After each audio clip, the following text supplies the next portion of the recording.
Well, welcome everybody to the spooky Halloween edition of the Roundtable for October 2014. I am joined here by my friends and colleagues Ken Kabula, Cy Lynch on the lower left, Hugh McManus, that guy sort of in the attic or at least in the upper level, and myself. I'm founder and managing partner of Manifest Investing. All of us serve the volunteer community for better investing in the National Association of Investors. And a lot of what we talk about during the session is centered on the lessons, and the philosophy, and the processes, the methods of the modern investment club movement.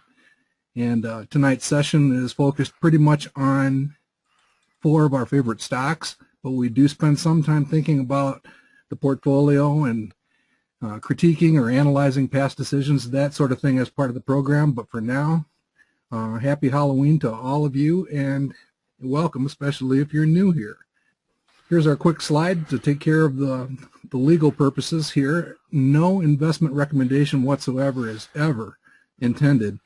This is about education. It's something that the stuff that we do is recognized as being a demonstration of these techniques, and everything that we do is for illustration. We do talk about current stocks, real stocks in real time, express some opinions, but it's all about demonstrating that method of identifying investment opportunity. And it's the type of thing that investment clubs have been doing now for the better part of 70 years. If you know somebody who would like to be added to the reminder list for this session, we do this once a month. We gather with a few people and share some ideas. You can see Natalie Kabula's email address, nkabula1@comcast.net, down there at the bottom. And then if you have any questions, you can also write me, Mark R. at manifestinvesting.com. Well, here's our standing agenda, particularly if you're new here. What we'll basically do is take a look at our objective real quickly, take a little bit of a look at results. We'll spend a little bit of time on the spooky big picture, maybe talk a little bit about the current market. We certainly will leave plenty of time for Mark, Q&A. I'm going to interrupt you. We're getting a lot of messages that there's no audio. Folks, those of you that sent a message in, can you hear me okay? I'm getting no audio from Len Douglas, from Martha Brown, Nick Nikiforos, Susan Michelik. Can anybody hear me speaking at this point? Apparently not. Well, I can hear you fine, Ken. Can you hear? You can hear me okay, right, Sally? And I can hear you. Can anybody hear me speaking at this point? Okay. Well, I am actually showing attendees still on hold, but they should still hear us. All right, hold on just a second. Let's see what we can do. Yeah, I'm not showing the start broadcast, Ken. Maybe we did miss The broadcast is now starting. All attendees are in listen-only mode. And let's start over from the beginning again, Mark. Okay. We'll recover a little bit. So we were missing a few people on that one. All right, well, we'll take 2. Well, welcome everybody to the Halloween 2014 edition of the Roundtable. I won't say everything that I just said, but I'm joined here tonight by my friends and colleagues, Ken Kabula, Cy Lynch, there on the lower left, Hugh McManus, that crazy uncle guy in the upper level on the right, and myself, Mark Robertson. And again, welcome to everybody, and we'll see if we can't keep rolling this way now. I assume everybody can hear us now. Here's our quick reminder that no investment recommendation is intended. All of this is about a demonstration. It's about education. It's about a lot of the stuff that we do around here leans on the principles and the philosophy of the modern investment club movement, the types of things that investment clubs do when they analyze and try to identify and discover stocks for investment opportunities. Everything we do is for illustrative purposes. Do your own homework. And again, if you know anybody that would like to be reminded about the sessions, we do this once a month. We've been doing this now for nearly 5 years. If you want to be added to that reminder list, Natalie Kabula's email address is down there, nkabula1@comcast.net. And then if you have any questions about the session or suggested topics or anything like that, my email address is shown there also, markr@manifestinvesting.com. Is everybody okay now, Ken? Everything seems to be going fine now, Mark. Okay. Take two, huh? All right, here's our standing agenda. For those of you that have been here before, you recognize the format. Those of you that are new, extra big welcome to you. We'll spend a few minutes talking about the objectives of what we're doing here, the goals that we try to pursue, a little bit of time on results in the scoreboard, and then we'll go into talking a little bit about the portfolio. Again, the main idea is to pick some stock ideas that we think have merit at the current time for study, and we'll spend the majority of our time doing that. You'll see the 4 selections there. Amazon by Hugh. Copa Holdings is a new idea from Ken. Fastenal is another repeat selection from Cy. Again, no stranger to most of us in this investment community. And then Synaptics, not a current member of the Roundtable tracking portfolio, but it's been there before, and I'll cover that in greater detail later. And then we do encourage the audience to participate in a poll. We do encourage participation here. We'll hold a Q&A session at the end, but we do monitor for questions as we go along, and not afraid to open up the floor where we see an opportunity to do so. Here's our quick reminder about what this is about. We basically have our nights, our roundtable nights, and guests basically come together once a month to talk about an idea which basically captures our attention. We think has enough merit that it's worth further study and analysis. We keep track of the stuff that we select and make decisions on, and we'd like to see that collectively outperform the Wilshire 5000, the total stock market, by 5 percentage points over the long term. We'd also like to see 60 to 70%, or basically 3 out of every 5 stocks that we choose, outperform the Wilshire 5000 since the time of selection. And we keep track of both of those 2 criteria pretty carefully. Here's a look at the month-by-month relative return for the tracking portfolio, and you can see that we had kind of a slow start. That's not that uncommon. Many investment clubs will have a kind of maybe get a little bit unlucky in the early years of operation or whatever. And sometimes it takes a little bit of time. Cy's always reminding us that sometimes our ideas, the things that we pursue, take time. You have to give them time to basically bake. So what you see here is we are now at slightly positive it's actually 0.6 percentage points above the Wilshire 5000 over the last 4.25 years. And as the arrow suggests, that's going in the right direction. That dotted red line that you see across at the 5% level, that's basically the 5 percentage point objective that we think the modern investment club movement chases. You'll sometimes hear that referred to as a 15% relative return versus a long-term return for the general stock market of 10%. Again, want to beat it by 5. And our outperformance accuracy is checking in somewhere around 50%. Again, we like to see it a little bit higher, but the primary objective is to get up at or above that red line. Okay.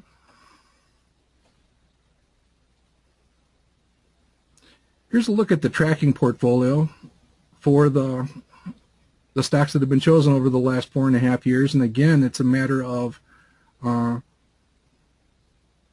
of decoding this a little bit. One of the most frequently selected decisions that we've had over the last 4.25 years has been Cognizant Technology. You see them up at the top.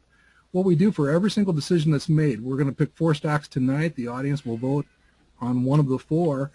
Every time a decision is made, we invest $1,000 into that decision. In this case, Cognizant's been chosen 9 times, so $9,000 has been invested in Cognizant.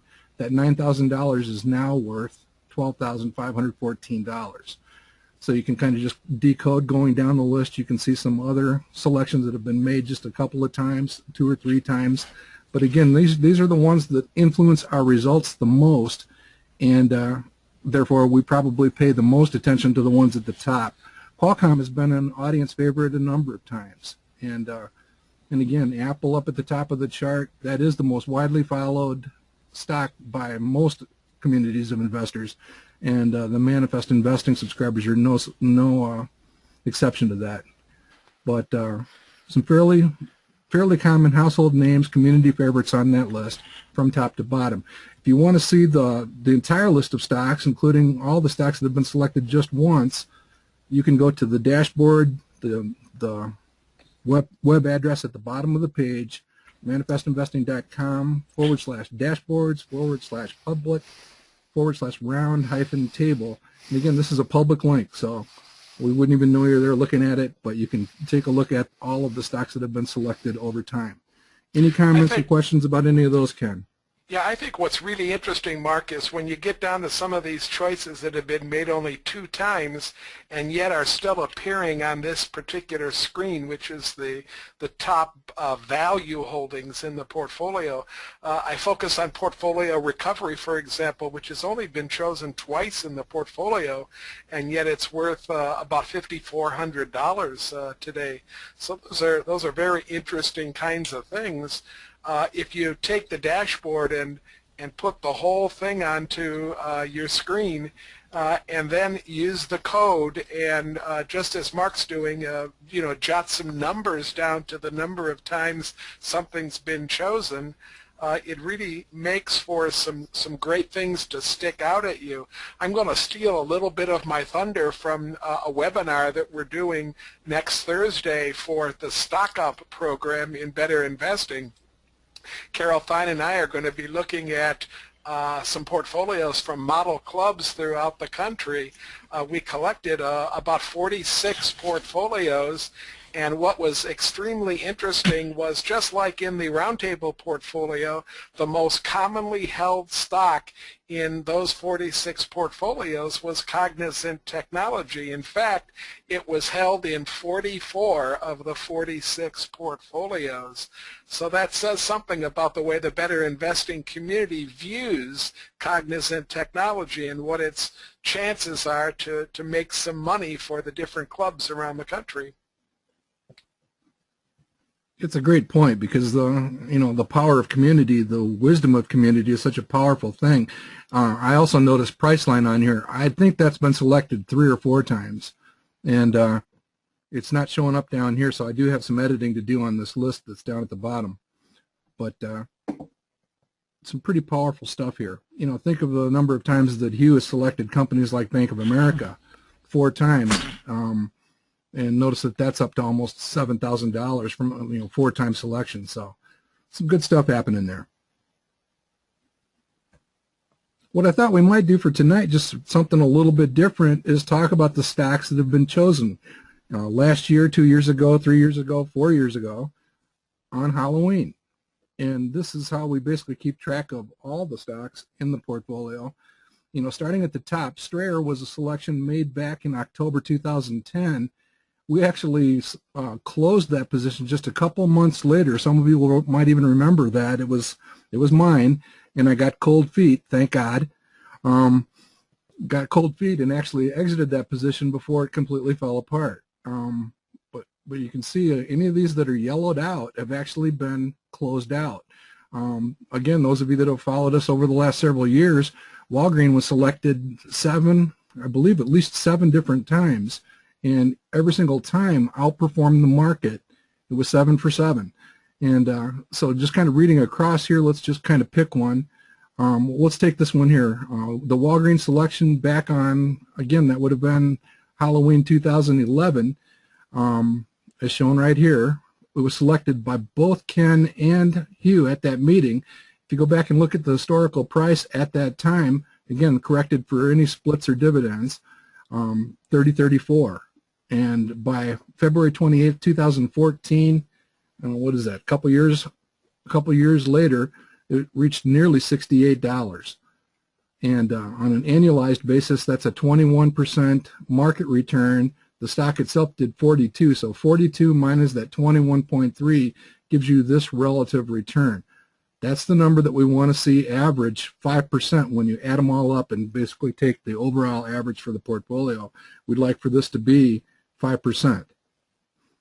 So I don't know, you guys see anything there that's interesting here in the last few years? Kind of reaches out and grabs you. Ken picked what?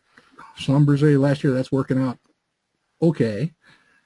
I just switched gear. Bradley was as popular with the stock buyers as it is with my wife and grandkids.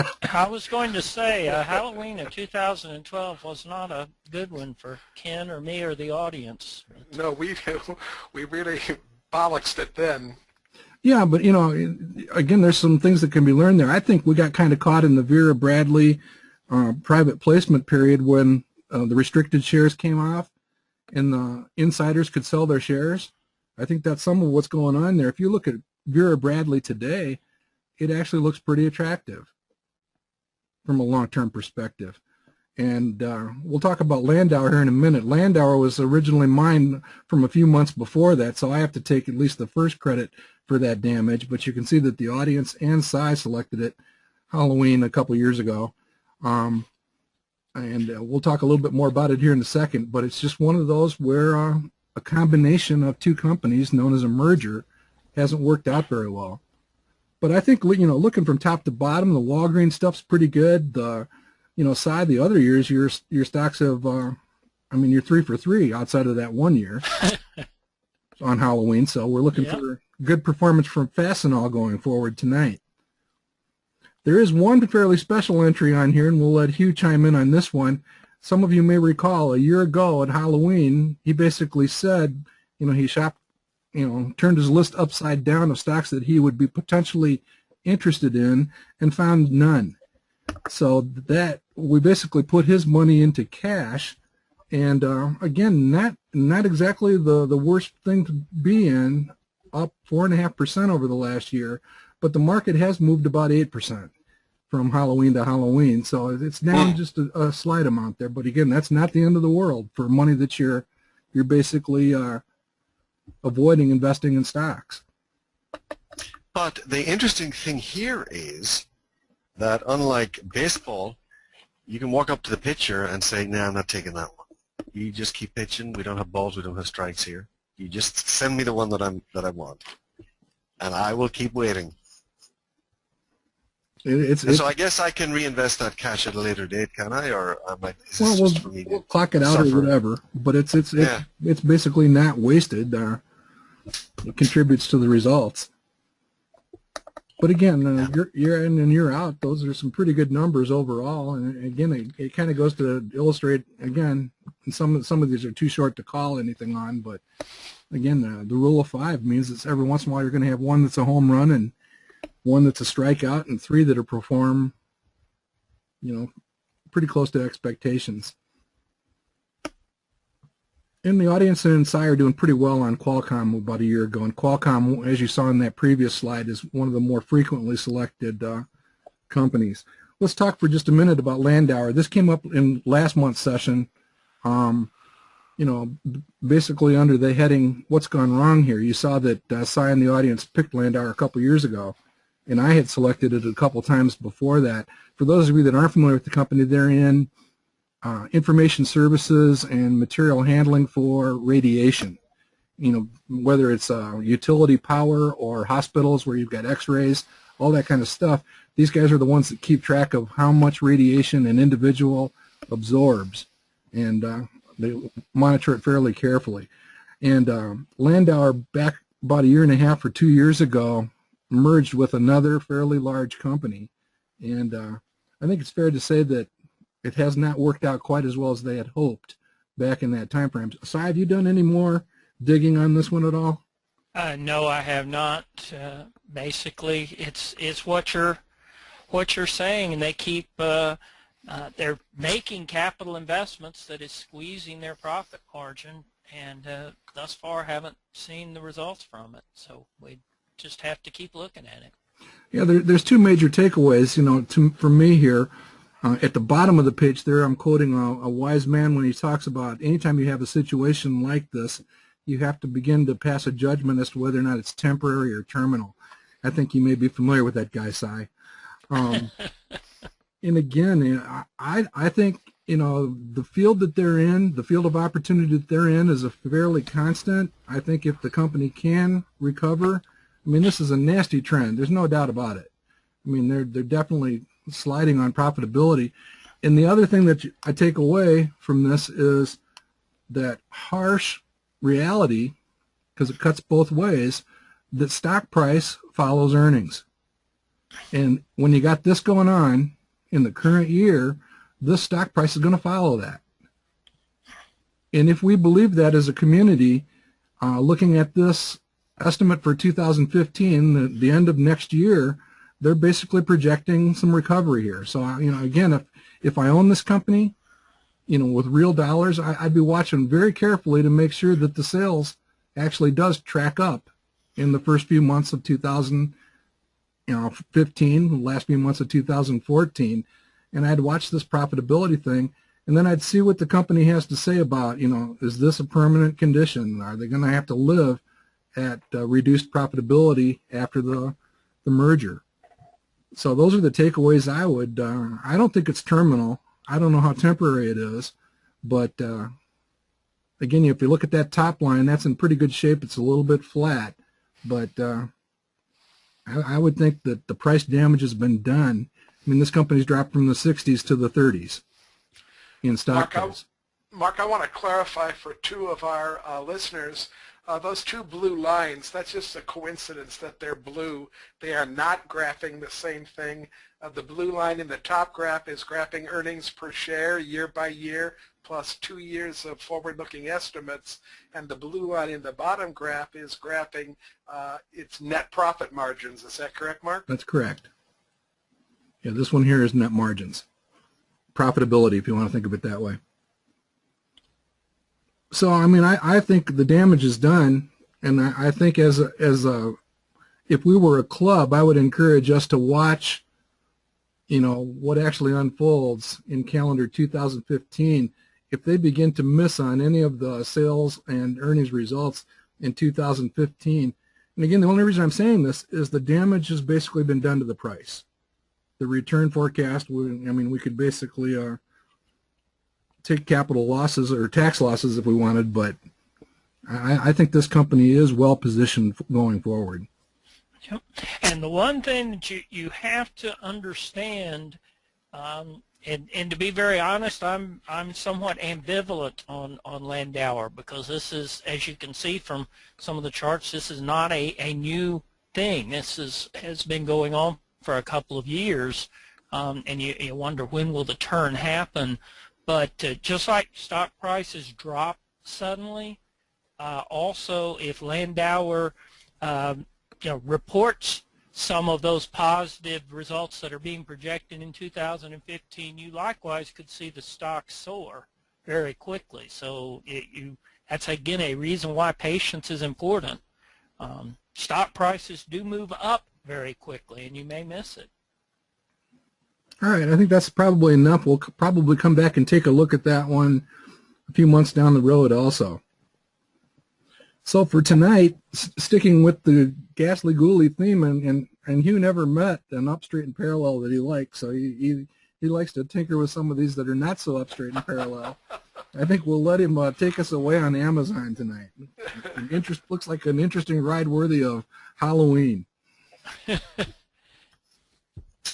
Well, the reason I like Amazon, quite honestly, is because it's a very forward-thinking company. I mean, it's thinking for the long term.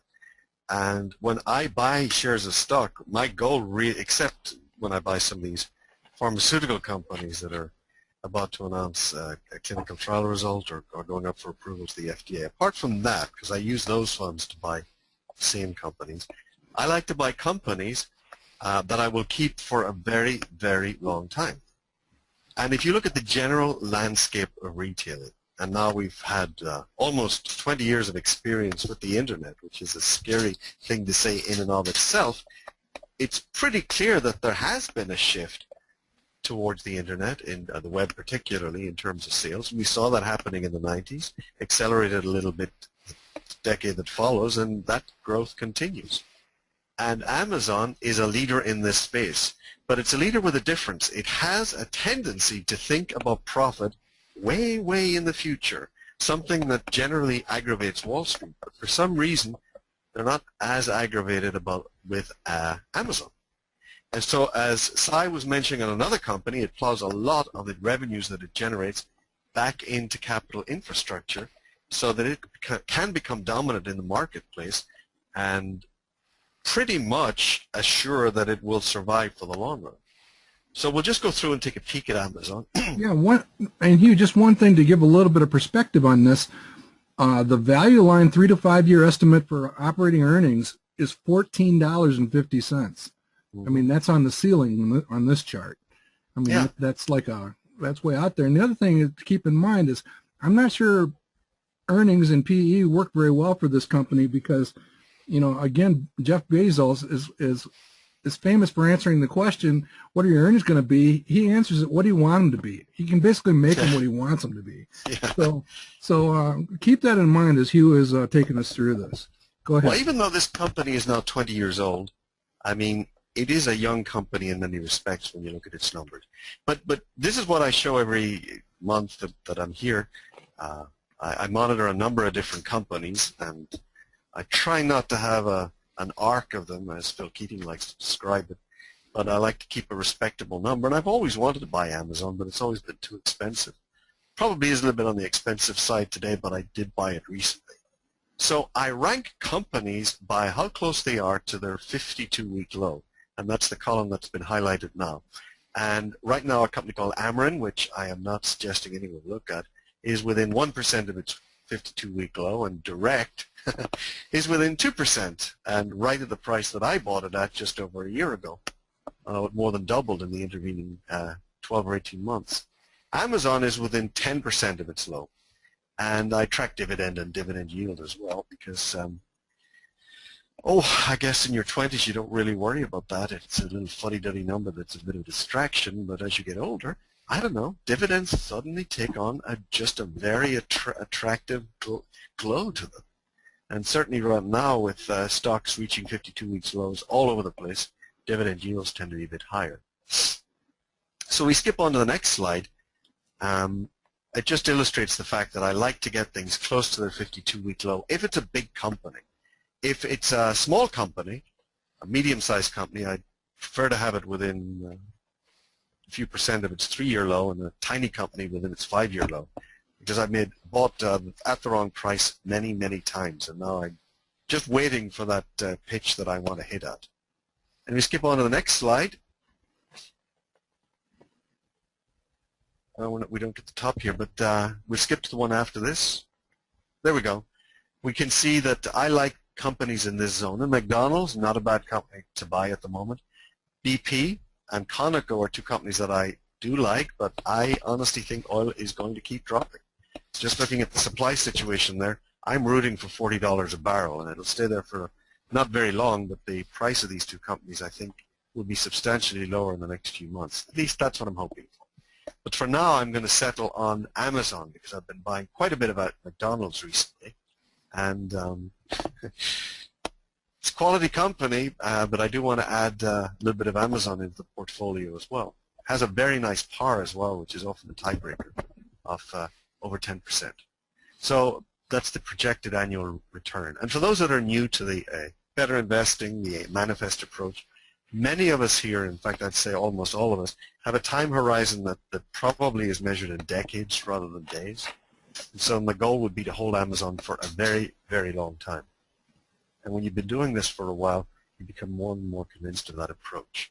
And then if I look at the bottom of the list, these are companies that are near their 52-week high. So I don't bother with them at all. And you can see the projected annual return from manifest investing shows in many cases it's negative, and with a few exceptions, it's a small single-digit potential growth. And Intermune, which I love that company, it has disappeared off the scene, bought by Roche. I never added it to the portfolio. That would upset a lot of people if I put such a speculative company, but it did do quite well. I put in the groundhog one. And so in the next slide, we can look at Amazon, the company that I've chosen. We all know about it. It's been around since '95. Many of us are members of Amazon. We subscribe to Amazon Prime. It originally focused on books, but now it's all over the place. And I think you should think of Amazon really as a platform for other vendors, because there are a substantial number of other vendors that use the services of Amazon to sell their products, and Amazon takes a cut. And in fact, if there's one take-home lesson you should learn about Amazon, because it's not profitable at the moment, but it has very strong free cash flow. And its source of its free cash flow is very, very interesting. If we skip the next slide, I think I have it on here. No, not yet. I'll come to it. I just wanted to highlight Amazon Fresh on the next slide. It's a new offering on the West Coast where they deliver groceries. I've used it for a year. I love it. You can order as late as close to 11 at night and have groceries arrive before 7 the next morning. Now they have a little thing. I mean, we all use them on cell phones, but they've given me a little pointy stick, Amazon Dash. You can run around other stores, clipping in the barcode, and then go and download the thing when you get home, and all those things will appear in your in-basket for purchase at Amazon Fresh. But it's a super service. It'll, I'm sure, start to go all over the country. It has tens of thousands of items. Many of them are foods that I couldn't buy anywhere else, foods that I grew up with in Ireland. And you can buy them on Amazon Fresh, which is a bit of a move. And it's priced very competitively. It does cost a flat fee of $299 or thereabouts a year, maybe it's $279. That includes Amazon Prime, free streaming, etc., etc. But I like it. And if we move, so it's just another sign of how Amazon is spreading it everywhere in the retail space. Some things have not been successful. Amazon Fire, the phone, hasn't really done that well. They're still pushing it. Kindle seems to be doing well, but Amazon, the streaming service, runs at a loss. And even though it's embedded in the annual fee that I pay Amazon, I seldom use it. I still use Netflix, so it's a bit crazy. I should really dig into Amazon streaming and see what they have to offer. But it tries a lot of things and moves all over the place. Amazon likes you to focus on free cash flow, and for good reason.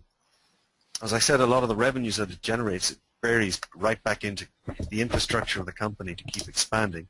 And you can see a trend here.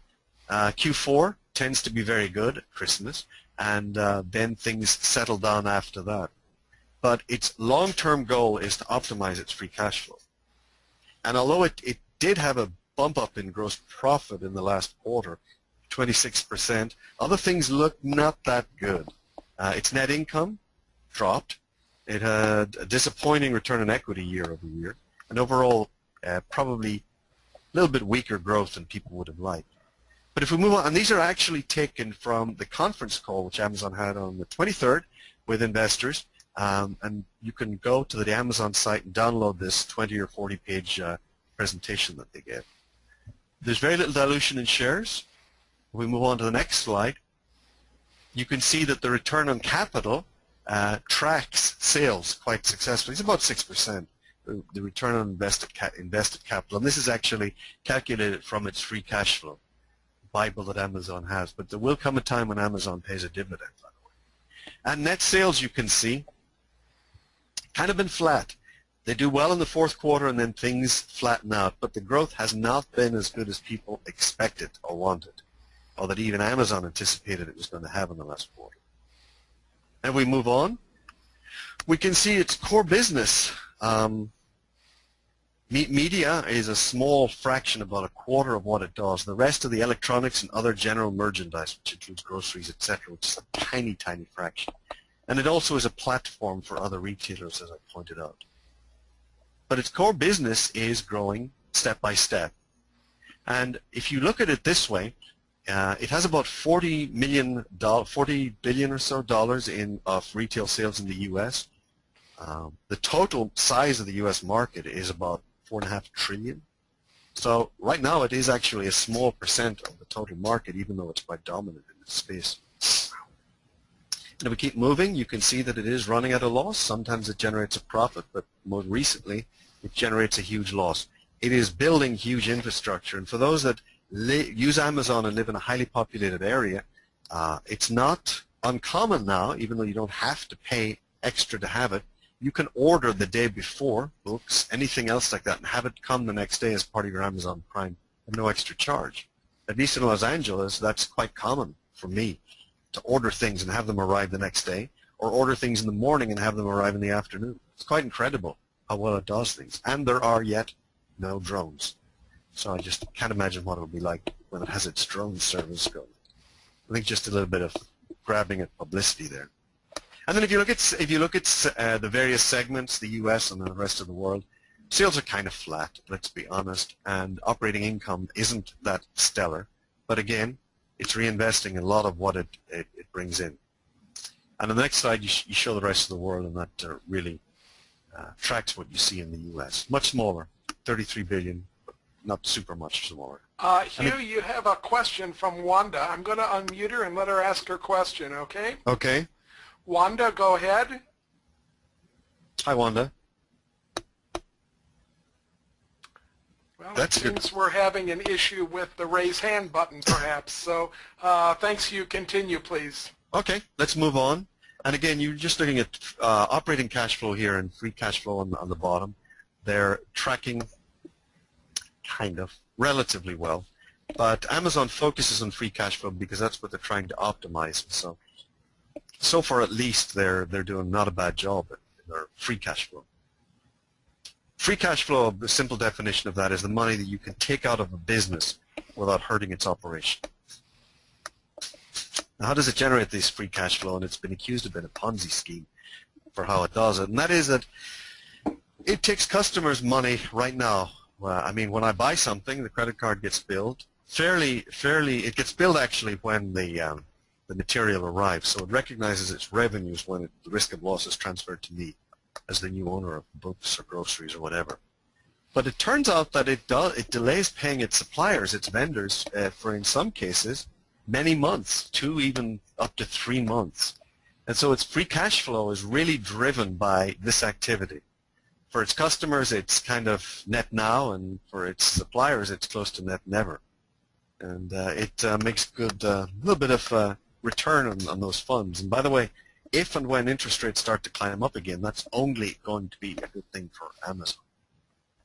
It's also a platform company, and I think you should think of it like this, because while it does do its own sales, increasingly it is supplying goods and services, goods particularly provided by other people.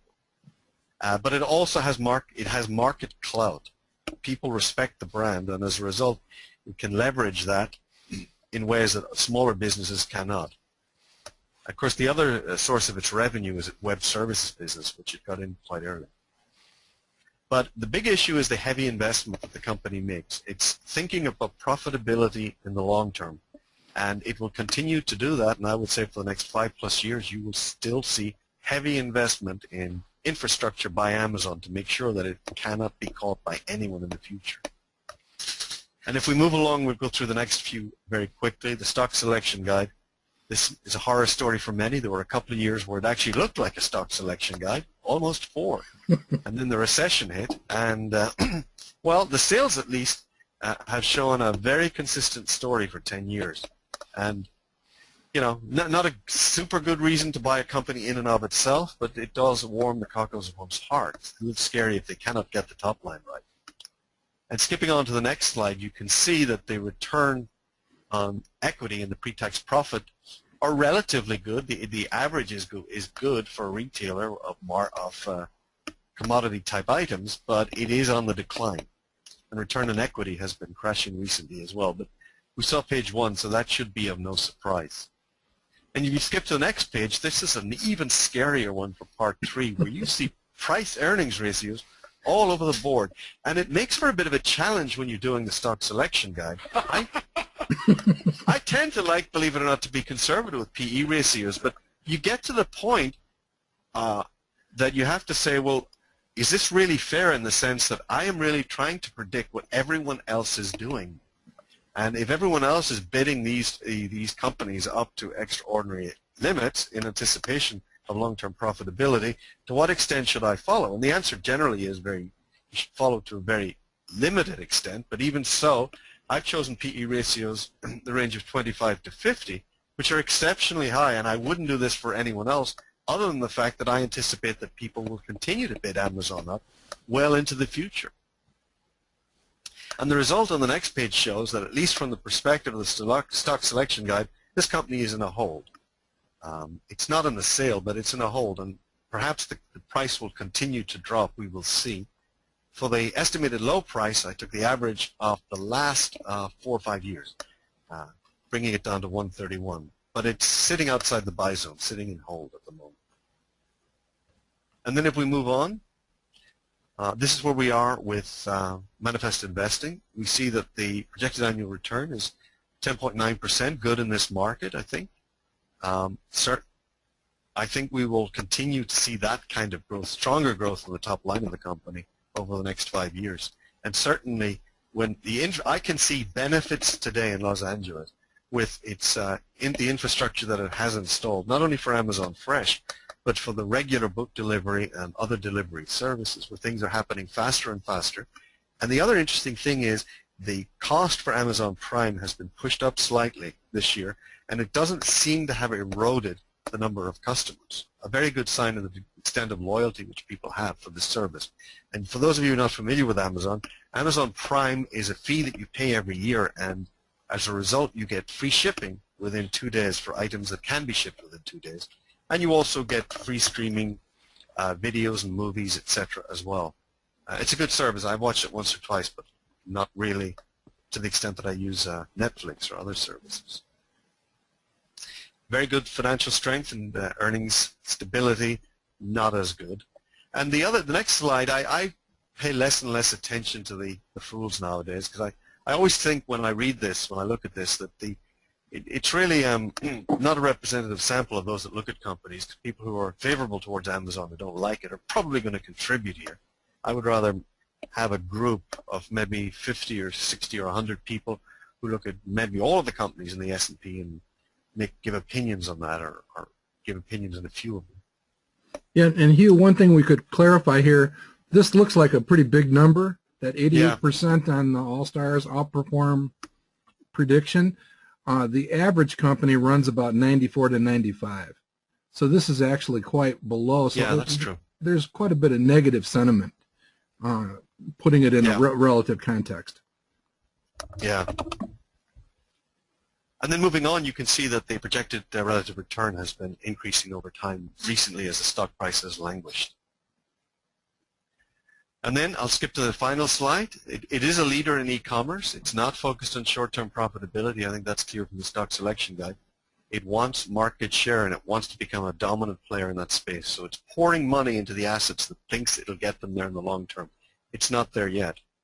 Short term, there's a lot of risk with this stock, but I think there's less risk long term, and I am a long-term investor. I don't know what the ultimate low price would be. It has been at $100 in the last few years. It could go there again.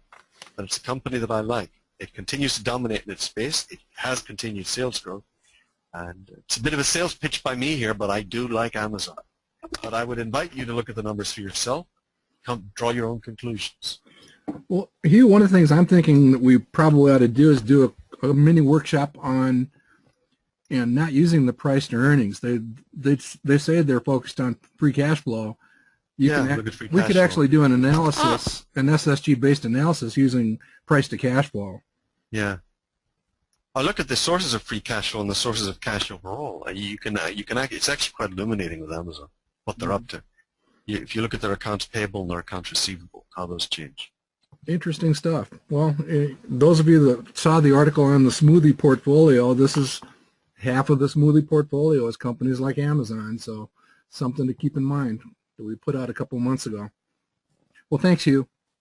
May have a few questions if people are not completely frightened and they've left the haunted house by now at the end of the session here. Well, it is Halloween. It is Halloween. It's all fair game. So let's go ahead with something a little bit less frothy and frightening. Central American investing. Go ahead, Ken. Mark, we can stay right with these slides. We don't have to transfer to my screen. Okay. I'm going to be talking about Copa Holdings. And Copa Holdings is an airline company. Basically, they have two segments. One segment flies routes from Panama City's airport, to many, many places throughout the Western Hemisphere. And then they also have a small airline that flies internally within Colombia. So if you could take a look at these lines, up and straight is pretty nice. And that's what I'm seeing here, at least for the last 5 or 6 years. I'm looking at an airline that has had some significant growth, and except for the recession, has a relatively steady earnings growth line as well. So let's move on. You'll notice that Copa is a classic hub with all the spokes radiating out of it. All of their flights originate in Panama or go through Panama to all of the different places that are listed on this map. They travel as far north as Montreal, and they move down significantly into Uruguay and into Chile in South America. They had an awful lot of travel back and forth between Venezuela, and we'll come back to this Venezuelan problem because that's one of the issues with this company. But let's talk about some positive things first. They've opened 10 new destinations in the last 2 years, and 8 of them have 1 million or more population. They figure from their own research that there's still about 30 unserved destinations that would complement what they're doing. Passengers per day each way, you'll notice that this is really a short haul airline, and 3/4 of their business is done by carrying 0 to 20 passengers per day each way to many of these places that the plane flies. Another click, Mark. Here's the only airport that they use that they actually have some control over. This is the main airport in Panama City, and their business represents 80% of what goes through this particular airport. What's really nice is the airport is doing a large expansion. They call it the South Terminal expansion, and they're doing that to keep pace with the growth that's coming from Copa Holdings, the Copa airline. You can see that Panama is growing faster than a lot of places that we're used to seeing growth numbers for. When you think that the United States is experiencing growth between 2.5% and 3.5%, and then you look at Panama and you see growth that's double that figure, that's higher than what most of Europe is predicted to grow at. It also is higher than a lot of Latin America. Panama is quickly becoming a regional business and logistics hub, and it's the largest container port in Latin America. There's a lot of things going on in Panama to increase the traffic into the country, including a brand new convention center which is opening this year and will help add 3,000 new hotel rooms by 2015. Panama is a stable democracy, and it's growing as a regional headquarters for a lot of multinational corporations. Click again.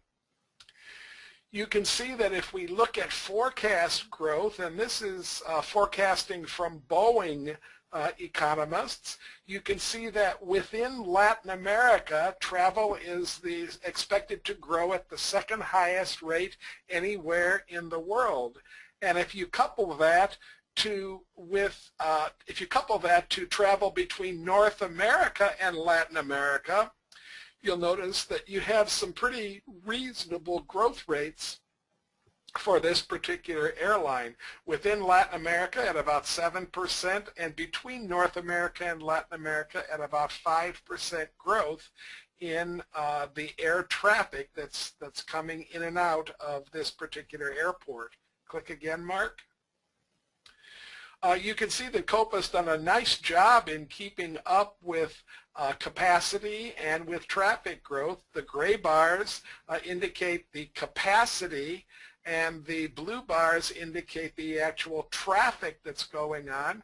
And you can see that the airline has added capacity. That means they've added more planes as their traffic has increased, and they've managed to keep those numbers relatively close to each other. On top of that, you can see that their load factors have been moving generally in a stable or even slightly upward direction for the last 5 or 6 years.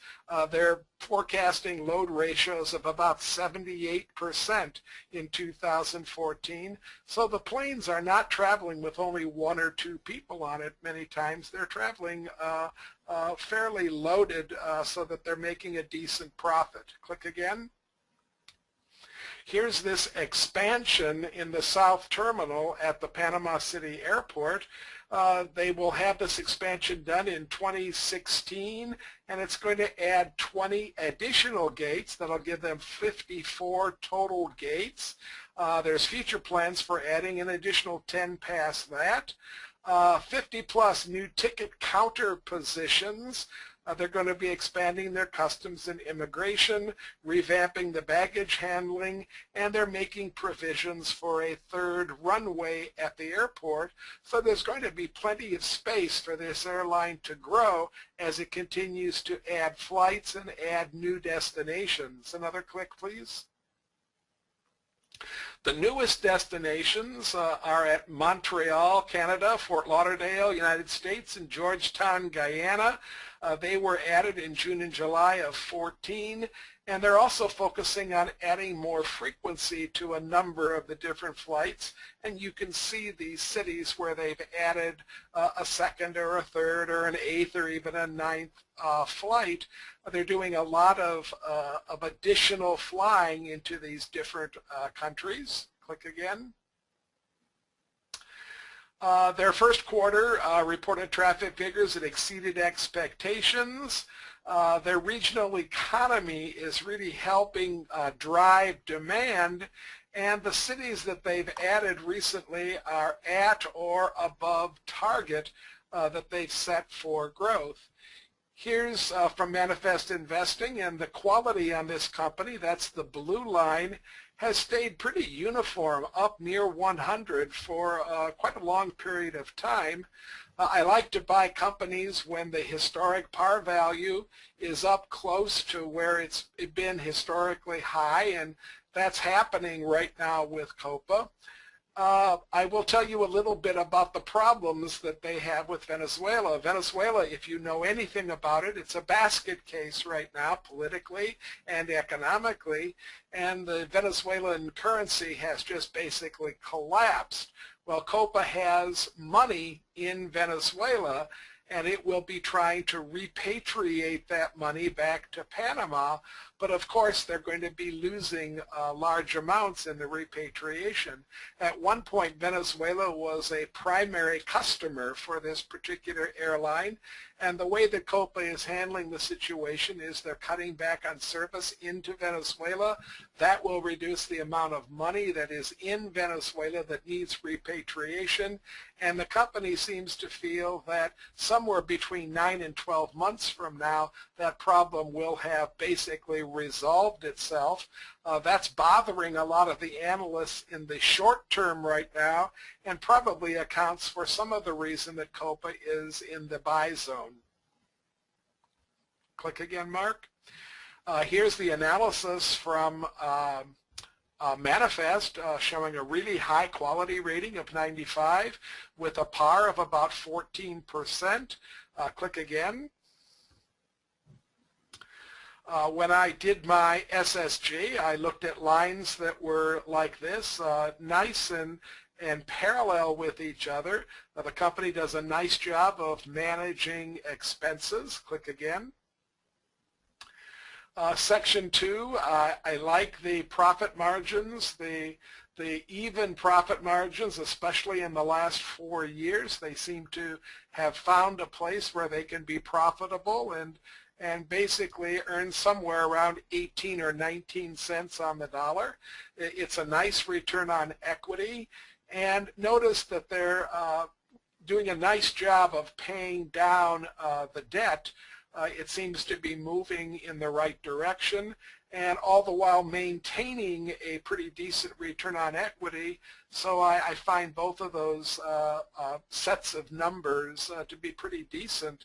I'm looking at the value line annual rates box. They're telling me that sales going forward should increase about 8.5%, earnings about 11%.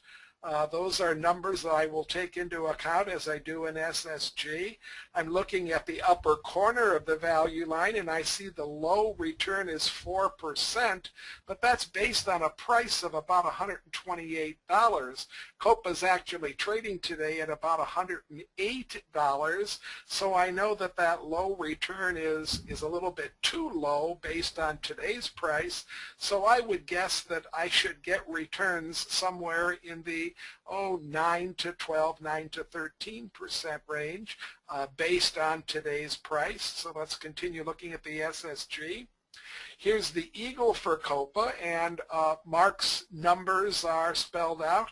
I didn't choose to make any difference with them. I will point out that I think that the PE ratio forecast is pretty spot on. I'm pretty happy with it. I think the net margin might be a little bit high.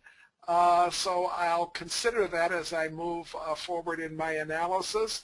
But all in all, 14% isn't too far where I would expect the return to be for where it's trading right now. Another click, please. I chose 11% growth for the sales, and I chose to let the earnings grow at 8%. I've chosen PE values of 13 and 8 going forward. I did adjust for the trailing 12 months, and I chose the number that comes from 4BA, the about $92 low price. I'm getting a par return of about 12.5–13%. I'm really very comfortable with that. I'm also very comfortable with the fact that Copa pays a pretty decent dividend. So even if I have some short-term disruption in what's going on, they're going to pay me a pretty decent dividend just to hold on to the stock. All in all, I think it's an interesting stock. It's an industry that I have not ventured into in any great way. My wife is always telling me, buy what you recommend on these webinars, so I'll be getting some pressure to buy some of this in the next couple of weeks, I know. But I present Copa for your consideration, and I'll be adding it as my choice for the roundtable this month. Well, thanks, Ken. And just to give everybody a little bit of perspective on that Venezuela thing, at least according to Value Line, they reduced their 2015 earnings from $12 to $11.50, so a 50-cent reduction to reflect that Venezuelan problem. So just to give it some context and some order of magnitude. Mark, I'm going to unmute Eve Lewis, who has her hand raised. Eve, go ahead. Hey, Eve.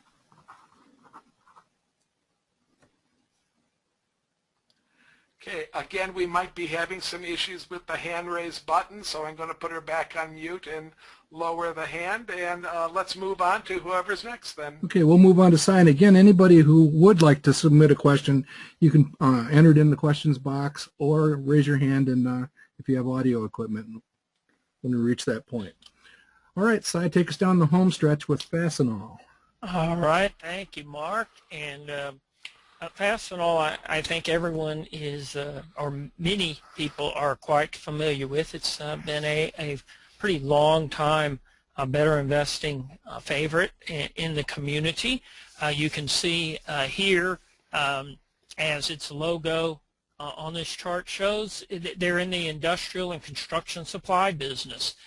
Built their business on the bread and butter products that you might suspect from the name, Fastenal, industrial fasteners, screws, bolts, and the like, but they've expanded well beyond that. But that's the sort of product that they they stock, and they have about 2,700 stores throughout the country. So they have a very wide sales network and store network where their customers can go to pick up supplies rather than waiting for them to be shipped, which are the way that most of the other competitors, W.R. Grainger being the biggest one, tend to operate. As Ken was saying about Copa, the lines are pretty generally up and certainly parallel. You again see some impact of the recession where they got knocked down, but that's not surprising for the business that they're in, and their long-term trends are certainly up in the growth, and the value line low potential return is 9%, which is pretty healthy again given this market. Let's go ahead and look at the next slide, and we'll see where Fastenal came from. I was looking at perhaps finding a new company to add to the portfolio this month, and was actually, let's see, the company's not on this screen, so I won't mention it. But there were a couple I was looking at, but they seem to be in some transition modes where I wasn't comfortable with the growth rates without more investigation. So I just ran a fairly standard screen that I run on Manifest. You can see the criterion or the criteria that I applied, par of around 11. I usually put that just below the sweet spot so I can kind of catch companies that are on the bubble. Quality of excellent or better. Again, given where we are in the market, I kind of like a little bit higher financial strength than you may really want. You certainly want to be looking in the 70 or so percentile there, but right now I wanted a little bit better, so I did 80, and I wanted some EPS stability. I frequently don't screen on EPS stability. I just consider it when I look at the results, but for this screen I did put in a pretty straight line of 70%, and you see Fastenal I think comes in 16th, and you can see a fair number of other holdings in the roundtable portfolio or on the higher companies. Next slide, and we'll take a look at my judgments. I tended to concur with Manifest's judgments, the consensus judgments on Manifest investing. The annual sales growth, I believe that I chose, and I believe it's the consensus is 10%. Morningstar's a little higher at 11% on that. The net margin, I came in a little bit lower because right now they've had a little bit of margin pressure, and frequently, especially in cyclical companies, and particularly when the business cycle has been running for a while, I tend to stick with the current margin or even a little lower if there seems to be a downtrend. So I've used 12% for the net margin. Not a whole lot goes on with Fastenal shares. You see a slight decline being projected there. PE ratio, actually, I came in a little above the consensus on Manifest, and basically where that came from, that is straight median PE ratio over the last 10 years. And it does seem to track where the company's been the last couple of years. So again, 27, 29, not a whole lot of difference, but usually I'm more on the lower side of PEs. But with Fastenal, I just really couldn't, I could very easily justify that PE ratio, and that gave me a projected annual return of 11.6%. I'll read one thing from Value Line, and with this I will close my comments on Fastenal. These untimely shares have an uncertain future.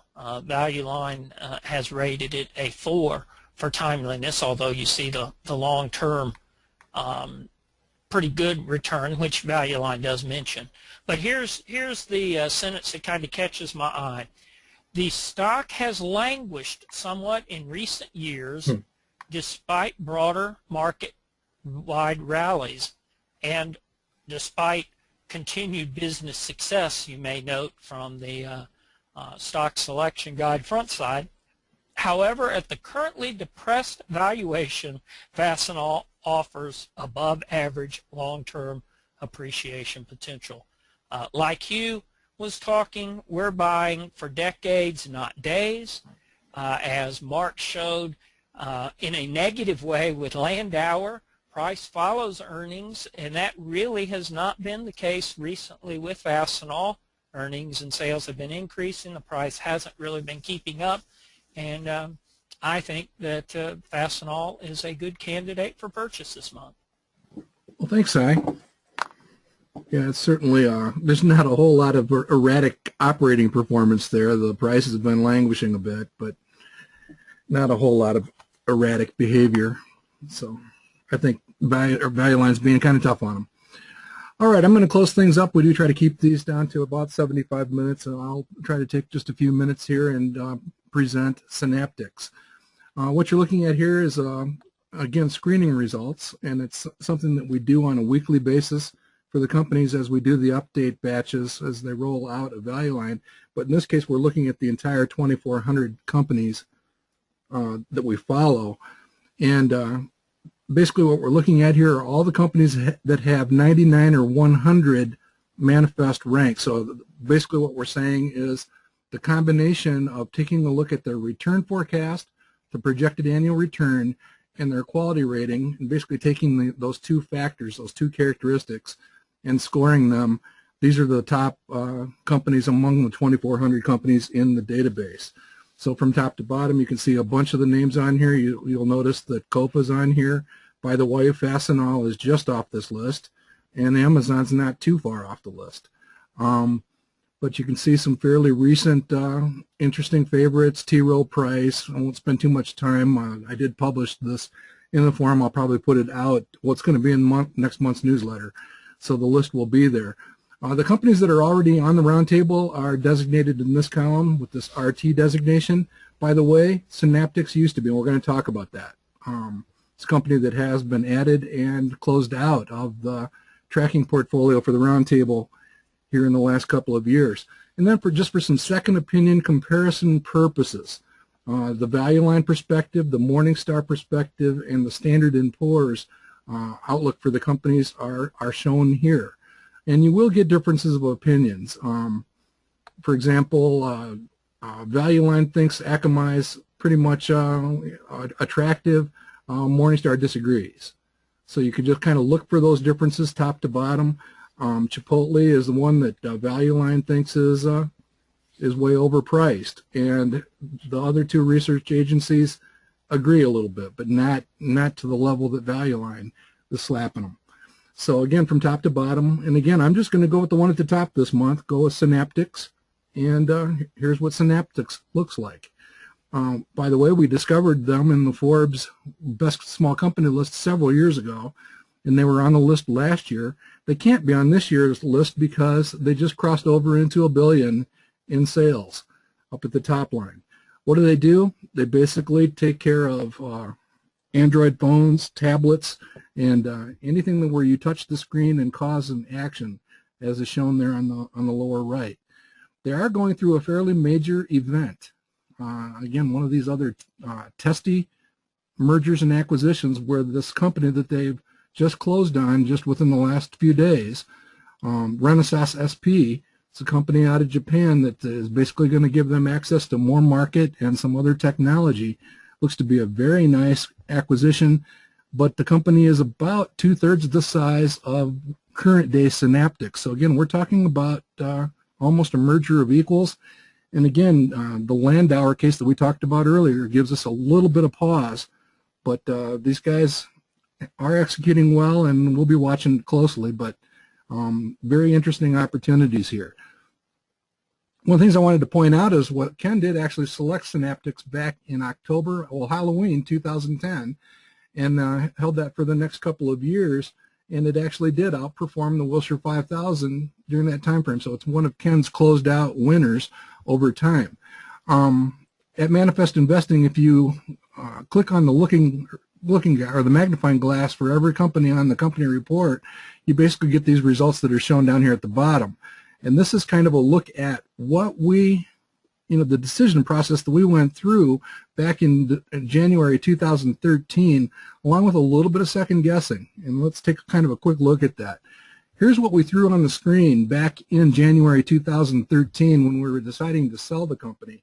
We basically saw a company that had topped out, profitability had kind of plateaued, value line was being kind of pessimistic, and if there's a lesson here, it's, again, be careful with value line as a single opinion. Sometimes they can get very pessimistic for a stock. Make sure you're looking across the spectrum as you're doing this analysis. But again, our decision was at that time it made sense within the context of the portfolio to go ahead and sell it. Here was one of the reasons that we used. Again, everything seemed to be flattening out operationally. This is just a stock price chart for those of you that follow the concepts of support and resistance. We thought we could be coming up against some pretty substantial resistance back in that time frame. The stock price had literally gone from the low 20s up to nearly 40 virtually overnight, at the time that we sold it, so we felt pretty good about it at the time. But again, anybody who follows this stuff over the long term, and in fact, you just heard Cy mention it in his Fastenal analysis, when a stock price gets stuck in the mud for an extended period, multiple years, where it's relatively in a channel or a trading range, yet it's still continuing to execute, a lot of times they will blow through this situation, kind of like a rocket taking off, and what is now resistance becomes support for the future. And it's just something the technicians do, and that actually did come to pass here. This was 6 months later when we started wondering, well, it basically did take off and go up. It came down for a while, but then it did recover. And then here's a longer term look. You can see that basically that flat spot in the stock price that went for such a long period of time, again, this company firing on all cylinders, the stock price did take off. Now it has come down from the mid-90s down into the low 60s here over the last several months. So it actually has relaxed a little bit. That's what's brought it back into our pricing range. So if we can come to like the company under current day conditions, hopefully some of this momentum, this operational momentum, is still intact. Here's the situation that you're looking at for the company. Again, the quality, again, remember those fundamentals, operating fundamentals seem to be flattening out and was basically dragging down the overall quality rating for the company back in the time frame where we sold it. But since that point in time, again, from a sales, from a profitability standpoint, all those fundamentals, things have basically been improving all along, and this most recent price drop has now restored it back into a nice return forecast, a projected annual return situation for the company.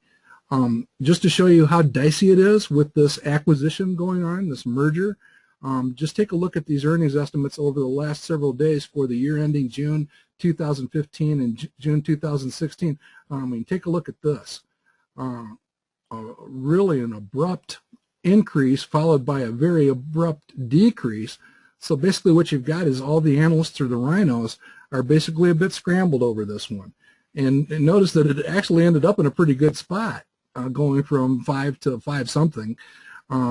So it's actually ended up in a pretty good spot, but it's been very disruptive, and the analysts don't really know.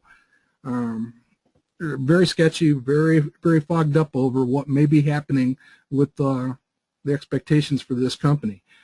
Here's a look at the company. Again, just a quick reminder, they're basically, it's a merger of equals. So going from here to here is a step change in all the companies. So what that basically means to us on a stock selection guide is all of this stuff is useful information, but it's compromised for understanding the company going forward. The only two numbers on this chart that reflect the combination of the two companies or the company going forward are these sales numbers for 2015 and 2016 and these earnings numbers for 2015 and 2016. So again, you don't want to draw your sales growth expectations along this trajectory.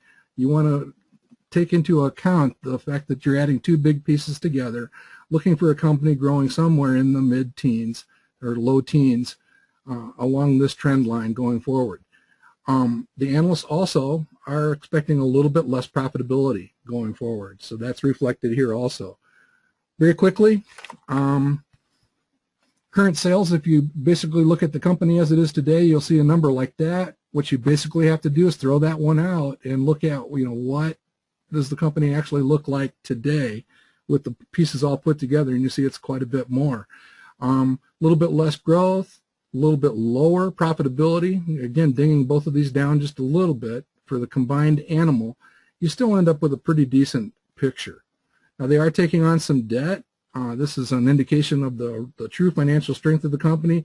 Notice the interest rate on the debt that they're taking on. Even yield to maturity is under 3% for the debt that they took on. So again, the street basically sees this company as viable and financially strong.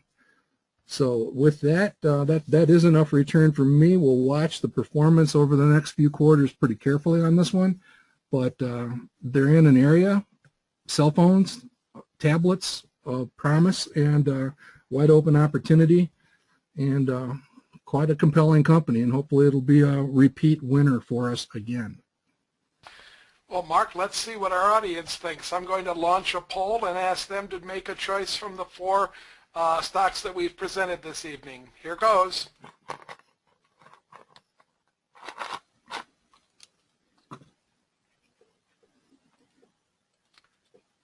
Have we figured out how to let me vote multiple times yet? No, you can't vote multiple times, Mark. All you have to do, folks, is use your mouse and press one of the choices right here. I grew up near Chicago. We'll put an audience. Yeah, you lived too long near Chicago, I think.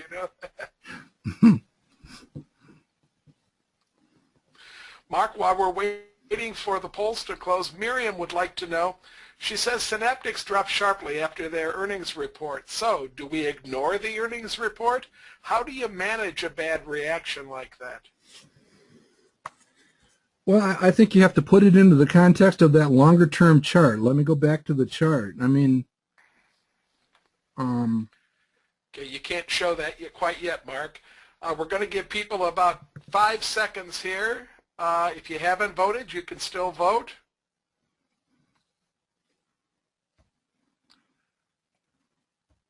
Okay, let's close the poll and let's share the results.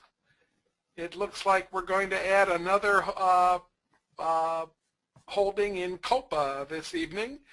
Synaptics placing a close second in the scheme of things. 10% of our folks thinks that they don't want any of those stocks in the portfolio. Oh man, they must not be trick-or-treaters. So let me go back to the screen now, Mark, and you can show what you wanted to show to Miriam, Mark. Okay. Again, I think it's a matter of keeping it in context. I guess I would argue that the analysts are showing signs of being fairly confused. How do I look at it? Again, keep in mind that I would digest as much information as I can from the company about what this combined company is going to look like. What you basically had, and again, this is just my opinion without digging into it any deeper, is you had a lot of analysts that were operating up here in the higher levels of profitability and probably not discounting or accounting for a lower margin for the overall combined company, and they're just kind of coming to their senses. At the same time, there were a few of the analysts that probably, did things like expect the growth rates to go higher and the profitability to go up. So, again, you just have to give it some time. And again, our process looks at that long-term trend. So a very sporadic or turbulent single quarter shouldn't have that much effect on the long-term trend. Now, we'll be watching. If the numbers for 2015 or 2016 come down, we will drag these trends down. But again, just keep them in context with that very long-term perspective. And that's probably about the only way I can think of to put it. Any of you guys have any comment on that?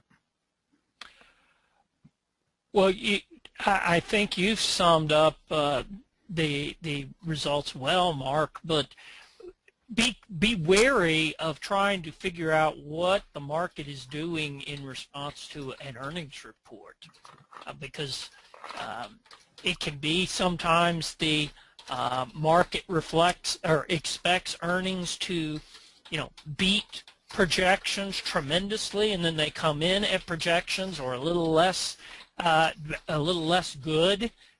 Sometimes you see a price run up before the report, and then it falls off. And of course, what I just always think of, though, with an Atlanta company that was very good to me as well, but I just remember in the 90s, Home Depot's chief executive officer, after the price dropped drastically after an earnings report, said, and I'm so upset that I had to go home and tell my kids that I missed projections by a penny. And that's a company that is, the penny is on earnings of $2 or $3 a quarter, yeah. And yet the stock gets hammered because they missed by a penny. Yeah, And in this case, I mean, look at the amount that these quarterly numbers are moving around here, from $1.17 to $1.67. So what did they miss? You know, they missed a very fluid target, in my opinion. So right. I think the reaction from the market in general was just skittishness, that this is such a turbulent situation. The market is kind of poised for, correction, and these guys got hammered. I mean, all the smaller companies have been under pressure to begin with, right? And they're going to overreact to turbulence. It also bears repeating, Mark, that we're only looking at the numbers from 8 or 9 people here. Absolutely. And because there's a relatively small number of analysts following these companies, that's going to add credence to this churning of these numbers and these wild swings up, down, and every which way. It'll be interesting to see how it plays out. Go ahead, Si. And also, Mark, if you could see all of the analysts, all 9 or 10 of them, it would be interesting to see, because the chart that you were showing, well, it is this chart, but the increase from 494 all the way up to 642 and then down to 535, then take a look at, let's see, I'm just trying to see, where is, yeah, the top screen, look at the range from the high to the low. You see, the 452 is around where that 494 started. The 680 is around where it hit. So it could just simply be that you had somebody revising their estimate. Absolutely. A single person is bouncing it that much. Yep. So, because you do have such a wide range. You go look at an Amazon or something, and your high and low estimate are probably, within 1% of each other. Here it's, what, a swing of 50%. Absolutely. And, it comes back to your point. I missed by a penny, or I missed by a nickel. Missed what? Exactly. Missed what? Mark, I'm monitoring the hands and I'm monitoring the questions, and we're all clear. So I think we can put another roundtable to bed. I want to draw everybody's attention to the upcoming events, where you'll see one of the 4 of us at any one of these events right here. If you're a Mid-Michigan person, the Stock Pickers Breakfast is at the Horizon Conference Center in Saginaw. Mark will be there, and we'll have, as usual, a nice meal and a great time looking at the portfolios from the contest that just ended and from the contest that's starting on November 3rd, I think. If you haven't entered the contest and you're a Mid-Michigan Stock Club, send me an email and I'll tell you how you can enter. It doesn't take more than about 3 minutes, and I'll help you get an entry into next year's contest. Mark, thank you as usual. Si, Hugh, we certainly appreciate all the work you do for the people, the investing community throughout the country, and Mid-Michigan gives you a special thank you. We really appreciate what you do for us as well. You're welcome. Thanks, guys. Thank you, everybody, and good night. Thanks, everyone.